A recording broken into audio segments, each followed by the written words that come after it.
Hello friends, welcome to my channel. मैं मेरे घर और मेरे बिजनेस को संभालने के लिए जो होम मेकिंग के टिप्स अपनाती हूँ वो सारी बातें मैं आप लोगों के साथ भी शेयर करती हूँ, क्योंकि मुझे पता है कि आज की भागती दौड़ती ज़िंदगी में हम हमारे घर के काम काज को जितने कम से कम समय में निपटा सकते हैं, उसी से हमें थोड़ी बहुत समय खुद के लिए भी निकालनी पड़ती है और साथ साथ फैमिली के लिए भी निकालना पड़ता है। तो इसलिए घर को साफ सुथरा रखने के साथ साथ ऑर्गेनाइज रखने के लिए मैं कई सारे होम मेकिंग के टिप्स इसके पहले भी आप लोगों के साथ शेयर की हूँ और आज भी मैं आप लोगों के साथ वही टिप्स शेयर कर रही हूँ जो मैं खुद अपनाती हूँ। बारिश के मौसम में वार्डरोब में मॉइस्चर हो जाना बहुत ही कॉमन सी प्रॉब्लम है और दूसरे समय में भी मैं वार्डरोब में मॉइस्चर न हो इससे बचने के लिए मैं हमेशा इस तरह के एक चावल का पोटली का इस्तेमाल करती हूँ। चावल हम सभी के घर पे रहते हैं, जिसको मैं यहाँ पे देखिए ये जो ज्वेलरी का जो बैग होता है इसमें मैं डाल दी और साथ में मैं यहाँ पे 2 drops tea tree essential oil दे रही हूँ। आप चाहे तो दूसरा कोई भी एसेंशियल ऑयल का इस्तेमाल कर सकते हैं। फिर इसे अच्छी तरह से शेक करके मैं इस जिप को बंद कर दूँगी। इसे मैं वार्डरोब में रख दूंगी, जिससे वार्डरोब में होने वाले सारे मॉइस्चर ये जो राइस है ये एब्जॉर्ब कर लेगा। यानी बिना खर्च किए भी देखिए हम हमारे वार्डरोब को मॉइस्चर फ्री रख सकते हैं। सिंक में लंबे समय से पानी का इस्तेमाल करते करते इसके साइड से व्हाइट सीमेंट अक्सर छूट जाते हैं और वहाँ पे जंग पकड़ने लगता है। तो ऐसी छोटी छोटी प्रॉब्लम्स अगर मैं कहीं भी देखती हूँ तो उसका सॉर्ट आउट मैं खुद ही करती हूँ, क्योंकि मुझे पता है कि इसका सलूशन मेरे पास है। तो मैं यहाँ पे थोड़ा सा व्हाइट सीमेंट के साथ ग्रेनाइट पाउडर मिला दी और उसके बाद इसको देखिए सिंक के चारों ओर अच्छी तरह से मैं लगा दे रही हूँ। आप लोगों के साथ ये वीडियो शेयर करने के लिए मैंने इसे दिन में लगाया, क्योंकि अभी मैं इसे 4-5 घंटे के लिए छोड़ दूंगी, लेकिन सबसे अच्छा हो कि इसे रात को लगा के पूरी रात छोड़ देने से ये बहुत अच्छी तरह से सूख जाते हैं। अब इसे अच्छी तरह से लगा के इसके जो चारों ओर जो थोड़े बहुत व्हाइट सीमेंट इधर उधर निकले हुए हैं उसे मैं सूखे कपड़े से मैं पोंछ दी और उसके बाद इसे सूखने के लिए छोड़ दूंगी। आप देखिए जितने भी जगह इसका जो व्हाइट सीमेंट छूट चुका था और वहाँ पे जंग पकड़ रही थी वो सभी जगह बहुत अच्छी तरह से मैंने रिपेयर कर दिया। इस तरह के स्नीकर्स या फिर जूते में से बदबू न निकले, इसलिए मैं हमेशा इसमें नैप्थोलिन डाल के रखती हूँ, जिससे ये इस जूते के अंदर होने वाले बदबू को पूरा एब्जॉर्ब कर लेता है और इससे जूते भी पूरा फ्रेश रहते हैं। इसलिए जब भी जूते पहन के निकलते हैं बाहर, जूते से किसी भी तरह बदबू नहीं आती है। ऑनलाइन से चीज़ें मंगवाने पर इस तरह के फोम सीट मिल जाते हैं, जिसे मैं फेंकने की जगह ग्लास के आइटम्स या फिर सिरेमिक के आइटम्स को रखने के लिए इस्तेमाल करती हूँ। इससे ये बहुत अच्छे रहते हैं। जूतों के साथ साथ बाथरूम से भी मीठी मीठी खुशबू आती रहे, इसलिए हमेशा मैं बाथरूम में एयर फ्रेशनर का इस्तेमाल करती हूँ। अभी जैसे मैं यहाँ पे गोदरेज का एयर फ्रेशनर को लगा रही हूँ, क्योंकि ये लॉन्ग लास्टिंग है और बारिश के मौसम में कुछ ज़्यादा ही बाथरूम से बदबू आते रहती है। तो ये बाथरूम में एक बहुत ही मीठी खुशबू फैलाते रहेगी, जिसके वजह से अब कोई भी अगर बाथरूम में जाएंगे तो वो वहाँ से जल्द निकलेंगे नहीं, क्योंकि इस मीठी खुशबू की वजह से उनका बाथरूम में जाना आना कुछ ज़्यादा ही बढ़ जाएगा। और इसे हैंग करने के लिए मैं ये डबल साइडेड टेप वाला मैं हुक का इस्तेमाल कर रही हूँ, जिसे मैं लोकल मार्केट से परचेस की थी। इस तरह के कॉफ़ी के ग्लास जार हम सभी के घर पे रहता ही है। तो मेरे घर पे जब भी इस तरह के कॉफ़ी आते हैं या फिर हनी आता है तो मैं उसके ग्लास जार को कभी नहीं फेंकती, क्योंकि उसे ही मैं ग्रॉसरी आइटम्स या फिर मसाले रखने के लिए इस्तेमाल करती हूँ। इस तरह के ग्लास जार को मैं यहाँ पे थोड़ा सा गुनगुना पानी में भीम लिक्विड यानी डिशवॉश लिक्विड देके मैं भिगो के छोड़ दी।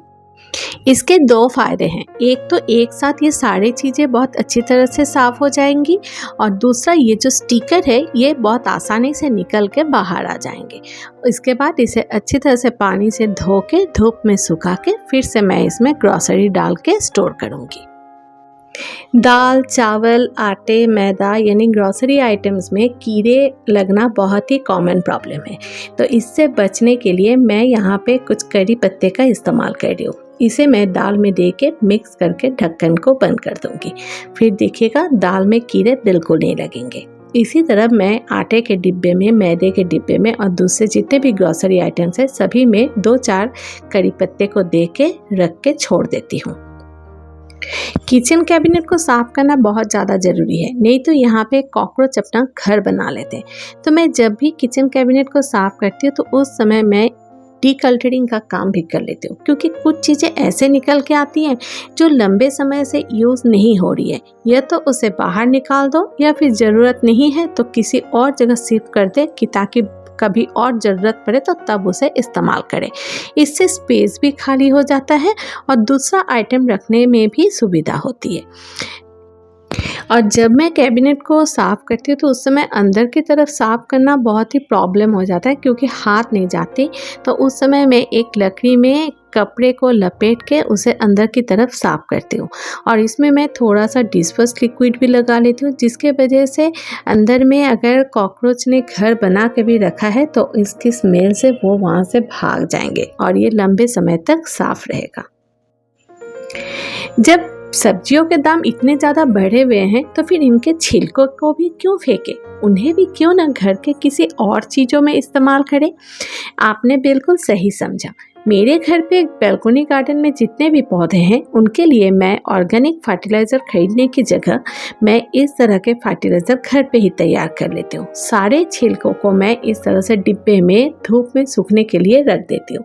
जब ये सूख जाते हैं तब इसे इस तरह से मिक्सर ग्राइंडर में पाउडर बना के मैं पौधों में इस्तेमाल करती हूँ, जिसकी वजह से ये खूबसूरत फूल खिलते भी हैं और मेरे घर पे पॉजिटिव वाइब्स आती रहती है।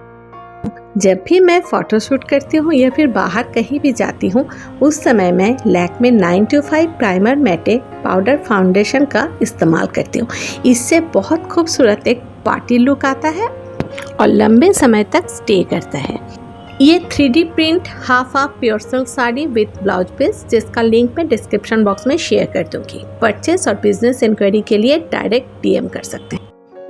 किचन में मिक्सर ग्राइंडर का इस्तेमाल हो जाने के बाद इसे साफ़ करके मैं इस तरह के एक हैंड टॉवल से इसे अच्छी तरह से कवर करके रखती हूँ, जिसके वजह से इसमें बहुत ज़्यादा तेल गंदगी पकड़ नहीं पाता। घर पे जब भी कुछ टेट्रा पैक आता है या फिर पानी के बॉटल आता है तो उसके ढक्कन को मैं फेंकती नहीं हूँ, क्योंकि उसे मैं इकट्ठा करके रख देती हूँ, क्योंकि मुझे इन चीज़ों से कुछ ना कुछ बनाना हमेशा अच्छा लगता है। एक्चुअली इस तरह के कामों से माइंड फ्रेश हो जाता है और साथ साथ जब कुछ नई चीज़ बनाते हैं तो उसे देख के भी अच्छा लगता है और उसे इस्तेमाल करने में भी अच्छा लगता है। तो मेरी बेटी तो मुझे जुगाड़ू मॉम कहती है कि मम्मी कुछ भी मिल जाए ना, सब कुछ का आप जुगाड़ लगा के कुछ ना कुछ तो नए बना ही दोगे।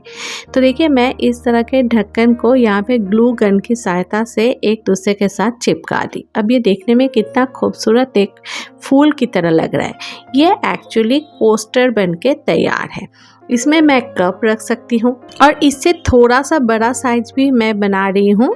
इसमें मैं दूसरे किसी भी बड़े चीज़ों को बैठाने के लिए इस्तेमाल करूँगी।